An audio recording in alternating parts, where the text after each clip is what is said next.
Hey yo, what is up mga idol? So ngayon, samahan nyo ako. Magre-review na naman tayo dito ng panibagong sapatos na dating sa atin. Syempre mga idol, box pa lang solid na solid na. As usual na ginagawa natin mga idol, checkin natin ng gilid. Yan, Jordan Luka to mga idol. Then sa US, size 11. Then sa Euro, size 45 mga idol. Makikita din natin yung logo ni Jordan dyan na mga idol. At syempre yung pinaka-design ng box niya na solid. Syempre, wag na natin patagalin yan mga idol. Pakita na natin ng kaunting detalye sa inyo para hindi naman na kayo mabitin mga idol. So, ayan siya. Bumuhang agad ng colorway na white and orange. Sobrang solid mga idol. Sheesh!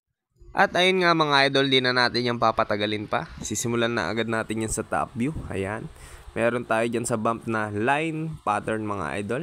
Syempre, makikita din natin sa tip hanggang body niya ng sapatos. Meron parang giraffe batik na white and black. Pagdating naman sa pinakadila ng sapatos, meron tayong napakakapal dyan, kaya komportable nito mga idol. Halos kabilaan yan mga idol. Siyempre meron tayong white lace dyan. Meron din tayong logo ni Jordan at logo ni Luka mga idol. Siyempre number 2 rin, meron din tayong matatagpuan. Dito naman tayo sa tip mga idol, makikita nyo yung pattern. Siyempre mga idol, dito pa lang makikita nyo agad yung material na ginamit sa outsole nya. Yan, meron tayo nga pala dyang hard rubber mga idol. Hanggang ilalim yan mga idol, meron lang tayo na halong kulay orange na details yan na parang plastic mga idol. Siyempre yan, pagmasdan nyo ulit yung design mga idol, sobrang gwapo. Pagdating naman mga idol dito sa side ng sapatos, bubungad agad sa atin yung logo ni Jordan mga idol. Siyempre yung kulay orange na plastic mga idol. Meron ding line pattern na naka-stitch mga idol, solid na solid yan mga. Siyempre mga idol, pagdating sa kabila, halos same lang din ng detalye. Ayan, oh, grabe yung pagkakagawa dito mga idol. Bawat material, bawat detalyeng ginamit. So ayun mga idol, sobrang pogi, wala ka na masasabi.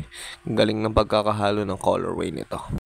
Pagdating naman mga idol dito sa likod na bahagi ng sapatos, ayan, makikita agad natin na naka-stitch dyan mga idol.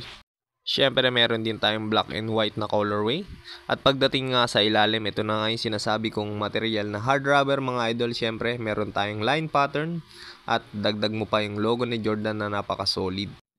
So ayun lang mga idol, kung nagustuhan mo tong video na to or yung sapatos na to, just PM lang sa page natin. At kung naghahanap ka naman ng iba pang design ng mga sapatos or wala kang idea, mag-check ka lang sa wall natin sa Gym Soul mga idol, visit ka doon. Araw-araw may posting tayo ng iba't ibang klaseng sapatos.